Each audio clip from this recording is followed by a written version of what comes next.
Hey guys, so had a quick couple minutes here, and I've done a lot of positive videos about all the benefits of investing and things like that, and I certainly don't want to discourage you, but I think it's really important to give a balanced perspective of what investing is really like.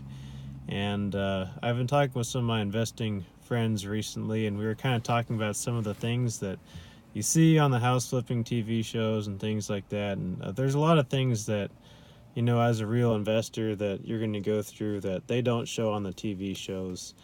And I've actually had a rough couple months of investing, had quite a bit of stuff go wrong, and just wanted to take a few minutes and talk about some of the things that you will have to go through as an investor, some of the more difficult and challenging things. So, one of the first things is, on the TV shows, you'll see people walking through houses. The part that they don't show is how do you actually get those houses. So, I'll purchase some houses from wholesalers, and depending on where you get them, you might go walk through a vacant property. So normally when they're showing the houses on TV, it's a vacant property. But the reality is, if you're doing your own marketing for leads and things like that, and negotiating with sellers, a lot of times you're going to find yourself in some very uncomfortable situations. So uncomfortable in multiple ways. I mean, there can be heartbreaking situations, honestly, sometimes. So I had a situation where a lady was trying to sell her house because her son had brain cancer, and the house was in really rough shape. It needed a lot of work, and she needed to sell it so that she'd have money to pay medical bills. And that's one of those really tough situations that you obviously want to be able to help the people out, and but at the same time you can't put your business at risk either, and it's really hard to figure out what's the right thing to do in situations like that. So walking through houses, I've seen everything. You know, um, I've walked through houses where there's obviously mentally disturbed people living there. I've walked through houses where there's drug use and things like that.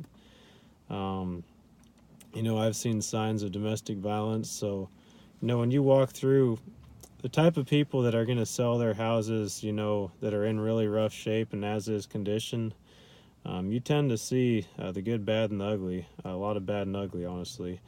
And it's tough sometimes to see that kind of thing, but that is the reality. And as a real estate investor, you need to be very careful, even for your safety, because sometimes some of the people that you're buying houses from, they can be, if it's a mentally disturbed person, they could be violent. You need to be very careful. I always say it's a good idea to at least have one person that knows where you are. So if you're going to go walk through a house, at least let somebody know where you're going to be. So that's one of the first situations.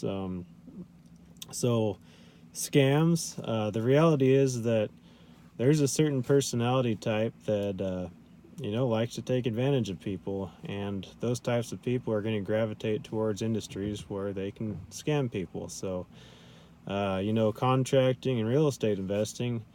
There's a lot of ways that you can scam somebody and steal money from them. So that's it's not a very common thing, but it's common enough. And the percentage of those types of people in the real estate industry and in contracting is much higher than it is in other industries, and that's just the reality. So I was recently, without going into too much detail, I was recently scammed out of a fairly large sum of money on one of my houses. So it's always a good idea to do background checks. Make sure you know the people that you're doing business with and get referrals, because unfortunately there are bad eggs out there, and not everybody is going to operate to the same level of integrity that that you would like to. So that's one of them.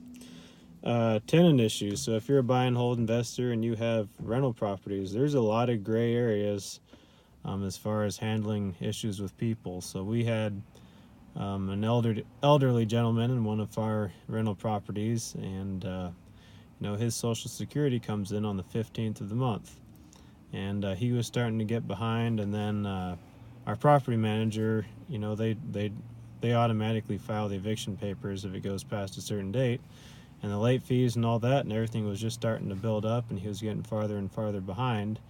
And he asked if we could change his due date to the 15th. And a situation like that, you have to be really careful. You have to run your business like a business, and you have to,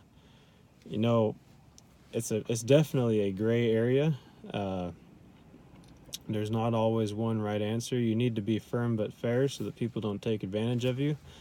But also, you don't want to be screwing people over. And if you can help somebody out in a situation and it's good for both parties, then you need to consider that as well. So, by far, the stickiest problems in real estate investing are the problems that are the issues that are dealing with people. So, when it's a physical problem. So, for instance, a couple weeks ago, I did a sewer scope and found out that the sewer line was collapsed on one of my properties. So it's an expensive fix, but as far as how to fix it, it's pretty simple. You dig up the sewer line, you replace it.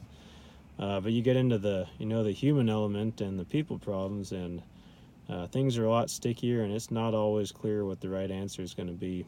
And that's where things really get hairy. So you need to be prepared for those types of situations, because you're absolutely going to find them.